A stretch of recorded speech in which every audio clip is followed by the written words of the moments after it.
ആരും അറിയാതെ ആരോടും പറയാതെ എഗ്രിമെൻ്റ് വെച്ചു. പാർട്ടിയുടെ കേന്ദ്ര നേതൃത്വം CPM-ൻ്റെ അറിഞ്ഞിട്ടില്ല, സംസ്ഥാന നേതൃത്വം അറിഞ്ഞിട്ടില്ല, ഘടകകക്ഷികൾ ആരും അറിഞ്ഞിട്ടില്ല, ഇടതുമുന്നണിയിൽ ചർച്ച ചെയ്തിട്ടില്ല, മന്ത്രിസഭയിൽ ചർച്ച ചെയ്തിട്ടില്ല. മന്ത്രിസഭയിൽ കബളിപ്പിക്കുകയൂടി ചെയ്തു. 16-ാം തീയതി ഒപ്പുവെച്ച് മന്ത്രിസഭയിൽ വന്നിരുന്ന് മറ്റു മന്ത്രിമാരിതിനെ എതിർത്തപ്പോൾ ഒപ്പുവെച്ച കാര്യം പോലും മറച്ചു വെച്ചു. അപ്പോൾ കൂടെയുള്ള എല്ലാവരെയും കബളിപ്പിച്ചു. കേന്ദ്ര വിദ്യാഭ്യാസ സെക്രട്ടറി വെളിപ്പെടുത്തിയത് എന്താ? കഴിഞ്ഞ വർഷം തന്നെ മാർച്ചിൽ തന്നെ കേരളം സന്നദ്ധത പ്രകടിപ്പിച്ചിട്ടുണ്ടെന്ന. പിന്നെ ആരെ കബളിപ്പിക്കായിരുന്നു ഇത്രയും നാൾ? മുഖ്യമന്ത്രി പ്രധാനമന്ത്രിയെയും ആഭ്യന്തരമന്ത്രിയെയും കണ്ടതിന് ശേഷം എന്തു മാറ്റമാണ് പെട്ടെന്ന് ആരും അറിയാതെ, അതാണ് സംഭവം, അത്രയേ ഉള്ളൂ.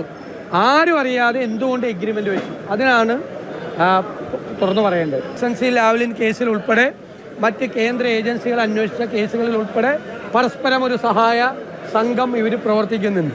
അതൊന്നും കൂടി അടിവരയിടുന്ന രീതിയിലാണ് ഇപ്പോൾ വന്നിരിക്കുന്ന വിവരങ്ങളെല്ലാം. ഇത് ഏത് CPI എന്നും ചോദിച്ചു. അതിനേക്കാൾ കൂടുതൽ അവരെ അവമാനിക്കുന്നതിന് അവരുടെ മന്ത്രി ഇതിൽ ഒപ്പുവെക്കരുതെന്ന് മന്ത്രിസഭയിൽ പറയുമ്പോൾ ഇത് ഒപ്പുവെച്ചിട്ടാണ് മുഖ്യമന്ത്രിയും വിദ്യാഭ്യാസ മന്ത്രിയും അത് അറിഞ്ഞുകൊണ്ട് മിണ്ടാതെ അവിടെ ഇരുന്നു എന്ന് പറയുന്നത് എന്തുമാത്രം കബളിപ്പിക്കലാണ്. നാട്ടുമ്പുറത്ത് പോലും ചെയ്യില്ലല്ലോ ഇതുപോലത്തെ പറ്റിക്കൽ.